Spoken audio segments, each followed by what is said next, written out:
नमस्कार, आप देख रहे हैं एसपी न्यूज। डॉक्टरों ने बढ़ती गंभीर बीमारियों जैसे फेफड़ों से संबंधित बीमारियां, टीबी, कैंसर, गंभीर बीमारियों को लेकर डॉक्टरों ने लखनऊ की गोमती नगर ताज होटल में कार्यक्रम करके डॉक्टरों ने चिंता व्यक्त की और पत्रकारों को तफसील से गंभीर बढ़ती बीमारियों के बारे में बताया। जिन डॉक्टर्स हैं वो भी जाने कि क्या नया टेक्नोलॉजी आ गया है जिसके इस्तेमाल से हम अपने मरीजों की जिंदगी और बेहतर बना सकते हैं और क्वालिटी ऑफ लाइफ इम्प्रूव कर सकते हैं।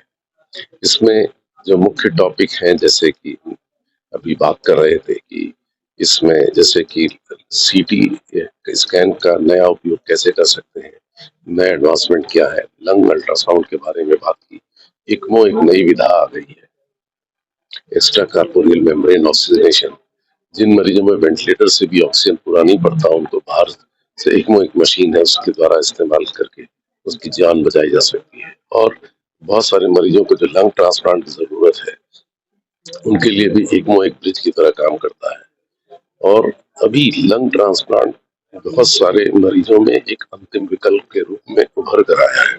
उसके बारे में भी हम लोगों ने चर्चा की है, जिससे कि हम बता सकें कि बहुत सारी बीमारियों में मरीजों का जीवन बचाया जा सकता है और नई जिंदगी दी जा सकती है। साथ में जो कुछ और बीमारियां हैं, जैसे इंटरस्टिशियल लंग डिजीज एक नया ग्रुप है बीमारियों का जो काफी तेजी से बढ़ा है इधर निकट के समय में, और इसका अभी कोई बहुत पुख्ता इलाज नहीं है। तो उसकी में जो नई जानकारी है, जो नया इलाज संभावित है, उसके बारे में भी हम लोग बात कर रहे हैं।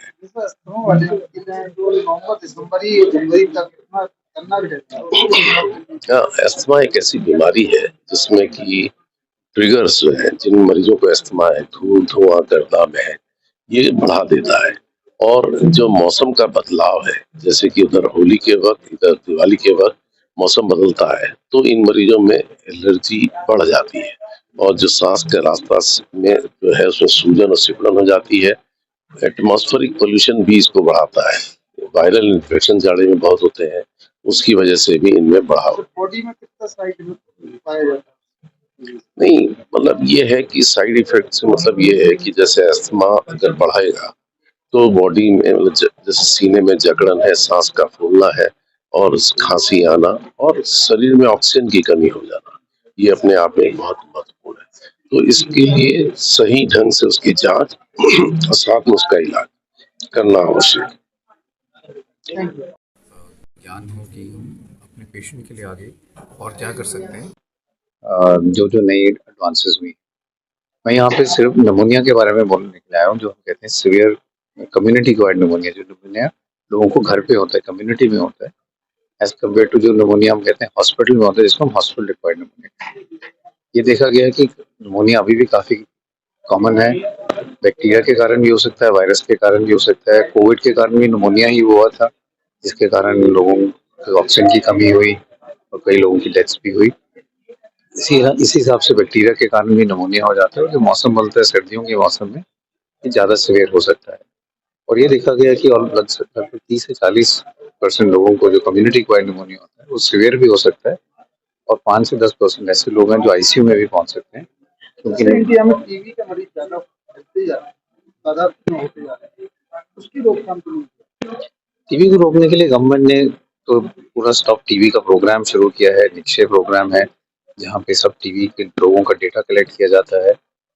रिसर्च हो रही है वैक्सीन पे कि हम क्या टीबी की वैक्सीन भी शुरू कर सकते हैं। ट्रायल्स भी हुई हैं कि जिन लोगों को टीबी है, उनके आसपास जो उनके रिश्तेदार हैं, उनको अगर हम वैक्सीनेट करते हैं तो उनको प्रोटेक्शन हो जाए वैक्सीन की। तो वैक्सीन 1 साल के अंदर बना ली गई थी और टीबी की अभी तक वैक्सीन नहीं बनाई। टीबी की एक वैक्सीन बनी थी जो BCG वैक्सीन है। BCG हम बच्चों को लगाते हैं जो टीबी के लिए ही है, लेकिन वो इतनी इफेक्टिव नहीं है जैसे जैसे उम्र बढ़ती है। इसलिए टीबी का जो बैक्टीरिया है वो ज़्यादा डिफिकल्ट है ट्रीट करने के लिए। कोविड तो एक वायरस है और टीबी एक बैक्टीरिया है जो इरेडिकेट करने के लिए भी 6 महीने का कम से कम इलाज करना पड़ता है। कभी कभी तो मल्टी ड्रग रेजिस्टेंट टीबी हो जाता है, जब इलाज ज़्यादा दवाइयाँ देनी पड़ती। तो ये बैक्टीरिया ज़्यादा रेजिस्टेंट है और इसलिए वैक्सीन में भी कुछ हद तक टाइम लगता है। और एक और प्रॉब्लम है जो हम कहते हैं लेटेंट ट्यूबरकुलोसिस, जबकि 130 के टीबी मार पाई जाती है। टीबी जो है, अगर हम देखें तो ज्यादातर कई लोगों में लेटेंट टीबी होती है, मतलब अगर आप अपना टेस्ट कराओगे तो आप में टीबी के कीटाणु होंगे, लेकिन अगर आपकी इम्यूनिटी ठीक रही तो वो टीबी के कीटाणु आपके साथ ही आपकी डेथ के साथ खत्म हो जाएंगे। लेकिन अगर इम्यूनिटी कम हुई या जैसे एचआईवी पॉजिटिव पेशेंट होते हैं तो उनमें रीएक्टिवेशन हो जाता है और टीबी फिर एकदम बढ़ के फैल जाती है। तो इसलिए उसको ट्रीट करना इसलिए मुश्किल होता है कि वो जो बैक्टीरिया है वो आपके हमारे सेल के अंदर छिपा रहता है और उसको इरेडिकेट करना और मुश्किल हो जाता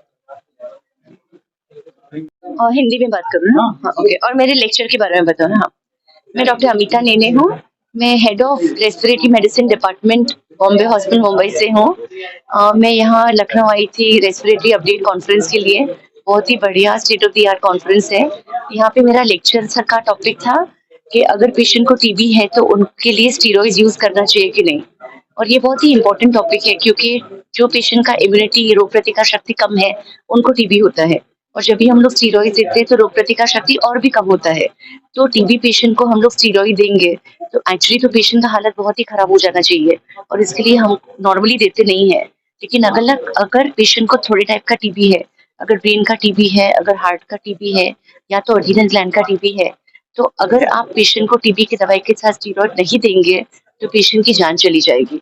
तो हमारी जो गाइडलाइंस है वो भी बोलती है कि स्टीरॉइड देना है, लेकिन वो लोग डोज नहीं बताते हैं। तो ये टॉक में मैंने मेरे लेक्चर में बताया है कि कौन से टाइप के टीबी में आपको स्टीरॉइड देना ही पड़ता है, और क्या डोज देना है, और कौन से टीबी में स्टीरॉइड नहीं देना है, उसके बारे में टॉक था। क्योंकि अगर आप बराबर से स्टीरॉइड यूज करोगे तो पेशेंट का जान बच जाएगा, लेकिन रूटीनली यूज नहीं करना है, नहीं तो स्टीरॉइड की वजह से पेशेंट का तबियत बिगड़ जाएगा। नहीं तो बेसिकली अगर ब्रेन टीबी है तो हम लोग 6 से 8 हफ्ते का बोलते हैं। अगर हार्ट टीबी है तो 11 हफ्ते का स्टीरॉइड का बोलते हैं। टीबी का ट्रीटमेंट तो नॉर्मली 6 से 9 महीने का है अगर सेंसिटिव टीबी है तो। जैसे कि ठीक होने में कितना लेक्चर मरीज को लगेगा? अगर सिर्फ टीबी का दवाई देते हैं तो पेशेंट को फायदा तो टीबी की दवाई से 15 दिन के बाद ही होता है। इनफैक्ट पहला हफ्ता 10 दिन तो पेशेंट को तकलीफ होती है दवाई की वजह से, लेकिन इम्प्रूवमेंट नॉर्मली 15 दिन के बाद चालू होता है, और 1-1.5 महीने में पेशेंट को बिल्कुल नॉर्मल लगता है। लेकिन कोर्स खत्म करना है क्योंकि अपने को जंतु को मारना है, अपने को चाहिए कि वापस टीबी ना आए, इसके लिए। बैठ के ही लेना है या मैं खड़े हो जाऊं? खड़े होकर ले लेंगे। अरे भाई सबसे और सही इसके बारे में बस ठीक है। बोलूं? मैं डॉक्टर अपार जिंदल हूँ। मैं एक ट्रांसप्लांट पल्मोनोलॉजिस्ट हूँ। लंग ट्रांसप्लांट में स्पेशलाइज करता हूँ। चेन्नई से आया हूँ। बहुत ही भव्य आयोजन किया है doctor BP Singh Midland hospital ने एक ये पल्मोनरी क्रिटिकल केयर अपडेट का। बहुत सारे जरूरी टॉपिक्स पे टीबी के बारे में, आईएलडी के बारे में, ट्रांसप्लांट के बारे में, एक्मो के बारे में, एस्थमा के बारे में काफी डिटेल में डिस्कशन हो रहा है। करीब 200-250 लोग हैं जो इसको अटेंड कर रहे हैं। यहाँ पे सारे विख्यात एक्सपर्ट्स मौजूद हैं जिनकी एक्सपीरियंस से लोग सीख रहे हैं, और बहुत इस चीज़ की आशंका है कि ज़रूर सब इस नई चीज़ों को जो सीखने को मिल रहा है यहाँ से अपनी प्रैक्टिस में लेके आएंगे, जिससे ज़्यादा से ज़्यादा मरीजों का फायदा हो पाएगा। मैं दोबारा शुक्रिया अदा करना चाहूँगा डॉक्टर बीपी सिंह का, जिन्होंने ये बहुत अच्छी कॉन्फ्रेंस ऑर्गेनाइज की। Thank you. सर क्या रीजन है जो आपके वक्त में सर जो भी बीमारियां हैं, जो बड़ी बीमारियां हैं सर, क्या उसका रीजन क्या है? देखिए, बहुत सारे कारण हैं। एक हमारा जो एनवायरनमेंट है, एटमॉस्फेयर है, वो खराब होता चला जा रहा है। प्रदूषण इतना ज़्यादा बढ़ता चला जा रहा है, और सिर्फ हम धुएं के बारे में बात नहीं करेंगे, बहुत सारे केमिकल एक्सपोजर है, बहुत सारे गैसेस हैं जो कि हमारी हवा को दूषित करते जा रहे हैं। इसके अलावा लोगों के लाइफस्टाइल में बहुत बदलाव आता जा रहा है। एक्सरसाइज लोग नहीं करते हैं। अच्छी तरह से सांस की एक्सरसाइज करना लंग्स को हेल्दी रखने के लिए बहुत ज़रूरी है। हमारे डाइट में, खान पान में बहुत तेज़ी से बदलाव आता जा रहा है। प्रोसेस्ड फूड्स जो कि शरीर के लिए हानिकारक हैं, इनके ऊपर बहुत ज़्यादा डिपेंडेंस बढ़ती जा रही है। इसके अलावा स्मोकिंग, ना कि केवल तंबाकू और सिगरेट की स्मोकिंग, चाहे तंबाकू को किसी भी फॉर्म में सेवन किया जाए, चाहे वो गुटखा है या चबाने वाला तंबाकू है, ये हर तरह से लंग्स के लिए नुकसानदायक है, फेफड़े के लिए नुकसानदायक है। इसके अलावा हम ये भी देख रहे हैं कि बहुत सारी नई तरीके की बीमारियां जैसे आईएलडी है, जिसमें लंग्स में फाइब्रोसिस डेवलप होता है, आज बहुत तेजी से बढ़ने लगी। हमारी जीन पूल में भी कुछ बदलाव आने लगा है, और जहाँ तक है हमारा खाना, रहन सहन, ये भी इस चीज के लिए जिम्मेदार है। सर ये बताइए, कोविड के बाद से जो बीमारियां नई बढ़ती जो चली आ रही है, वो क्या कारण है? मैं इसे थोड़ा सा बदलना चाहूंगा। ऐसा नहीं है कि कोविड के बाद से बीमारियां नहीं आ रही हैं, बट कोविड के बाद से हम बीमारियों में बदलाव देख रहे हैं। स्पेशली जिन लोगों को सिवियर कोविड इन्फेक्शन हुआ था, उनमें हम देख रहे हैं कि चाहे वो हृदय रोग हो, चाहे ब्लड से संबंधित बीमारियां हो या लंग्स से संबंधित, ज्यादातर लंग्स से संबंधित जो बीमारियां हैं, ये काफी तेजी से बढ़ने लगी हैं। तो क्रॉनिक लंग डिजीज जिसको कहा जाता है, यानी कि लाइलाज बीमारियां लंग की, जो दवाइयों से ठीक नहीं होती हैं, सिर्फ कंट्रोल होती हैं। पहले ये बीमारियां जो 5 से 10 साल में बढ़ के लंग्स को डैमेज करती थी, अब हम देख रहे हैं कि कोविड ग्रस्त मरीजों को ये 2 से 4 साल में लंग्स पे काफी डैमेज प्रोड्यूस कर रही है। यही कारण है कि क्यों लंग ट्रांसप्लांट के केसेस भी काफी ज्यादा बढ़ते जा रहे हैं। इसके बारे में ये क्या कहेंगे, जो अभी नई जो अटैक पड़ रहे हैं बच्चों के लिए, बच्चों तक के लिए अटैक आ रहे हैं, उस पर क्या, लंग्स के मारे या? हाँ, इसमें दोनों ही चीजें हैं, लंग्स और हार्ट दोनों ही तरह से इन्वॉल्व हैं।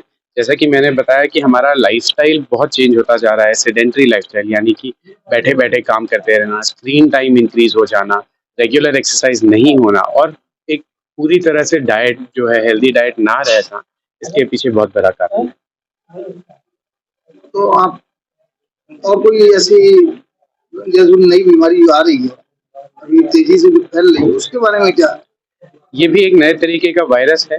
लोग कह रहे हैं कि ये भी एक और चाइनीज वायरस है। इसके बारे में डिटेल्स आना तो अभी बाकी है, लेकिन ये भी कोविड की तरह ही तेजी से फैलता हुआ एक वायरस है। हालांकि इसमें जानलेवा केसेस कम है। ये भी एक निमोनिया, एक फ्लू की तरह से ही लोगों को ग्रस्त कर रहा है। ज्यादातर लोगों को इसमें सर्दी, खांसी, जुकाम, बुखार ही हो रहा है, बट हाँ, कुछ केसेस इसमें भी देखने को मिल रहे हैं जिसमें निमोनिया बन रहा है। अभी इंडिया में ज्यादातर नहीं फैला है। साउथ की तरफ से रिपोर्ट्स आने शुरू हुए हैं, केरला से, कि थोड़ा बहुत जो ज्यादा नंबर है, बट कोशिश यही है कि अगर हम जिस तरह से हमने कोविड में प्रिकॉशंस लिए थे कि अगर हम मास्क पहने, हाथों को बार बार धोएं, साफ रखें, तो इसको फैलने से रोका जा सकता है। तो कोविड से ज्यादा इसका खतरनाक है? ये कहना अभी तो बहुत मुश्किल है, इसके बारे में और डेटा आना बाकी है।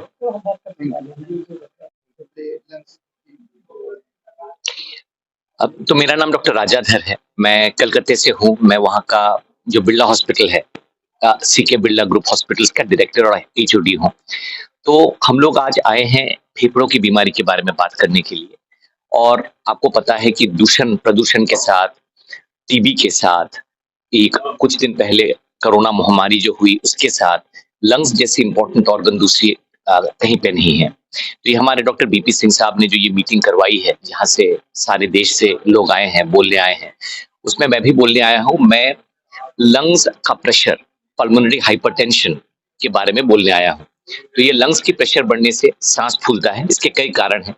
इसमें से कुछ कारण हमारे बाकी जो जॉइंट डिजीज है, आंखों की डिजीज है, ये सारे डिजीजों से जुड़ा हुआ है। इसको कनेक्टिव टिश्यू डिजीज बोलते हैं। कुछ कारण ऐसे हैं जहाँ पे लंग्स में क्लॉट्स हो जाते हैं, क्लॉट से प्रेशर बढ़ जाती है, उसको पल्मोनरी एम्बोलिज्म बोलते हैं। तो इसी तरह के कई कारणों हैं। इससे चलने फिरने से सांस फूलती है, कुछ लोगों को चक्कर आता है, लोग बेहोश हो जाते हैं, और ये पोटेंशियली लाइफ थ्रेटनिंग डिजीज है, यानी कि इससे लोगों की मौत हो सकती है। सारे दुनिया में और इंडिया में भी अभी इसके लिए नई दवाइयां निकल रही हैं। हमारे पास 2 साल पहले तक इसके लिए बहुत ही कम दवाइयां थी। अभी पल्मोनरी हाइपरटेंशन के लिए काफी दवाइयां सामने आई हैं, जिससे पल्मोनरी आर्टरी प्रेशर कम होती है। खाली पल्मोनरी आर्टरी प्रेशर कम होती है ऐसा नहीं है, इसके साथ लोगों की जीवन की जो ड्यूरेशन है वो बढ़ती है। लोगों का सांस फूलना, ऑक्सीजन लगने की रिक्वायरमेंट कम हो जाती है over a period of time. तो ये पल्मोनरी हाइपरटेंशन के बारे में है। इस मीटिंग में और बहुत इंपॉर्टेंट टॉपिक्स पे बात हो रही है, दूषण पे बात हो रही है, अस्थमा, सीओपीडी जैसे बीमारियों के ऊपर बात हो रही है, इंटरस्टिशियल लंग डिजीज के बारे में बात हो रही है।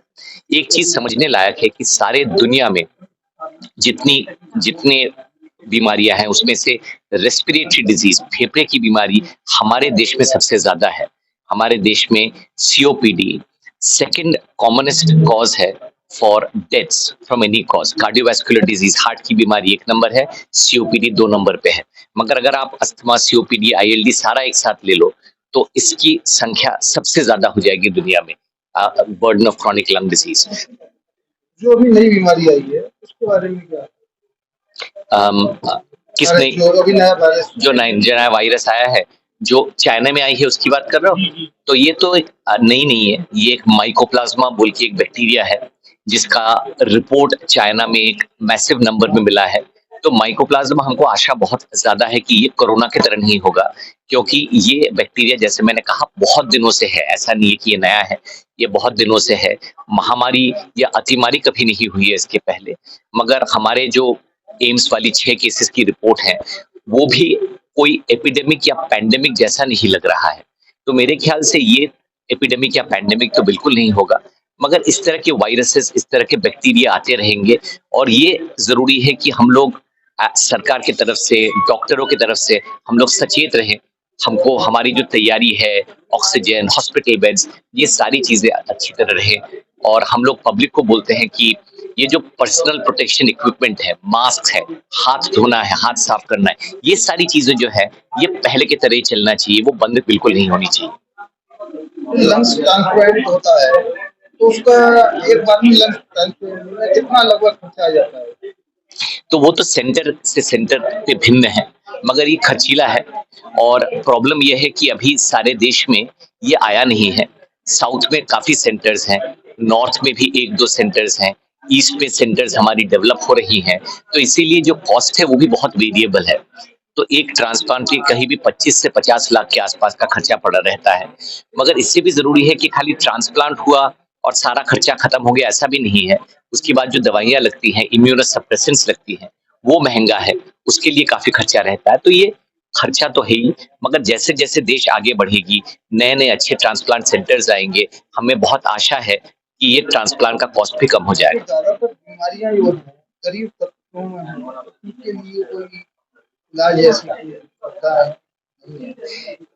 तो हमारे जो सरकारी अस्पताल हैं वो तो धीरे धीरे बलिष्ठ हो रहे हैं, वहां से दवाइयां मिल रही हैं।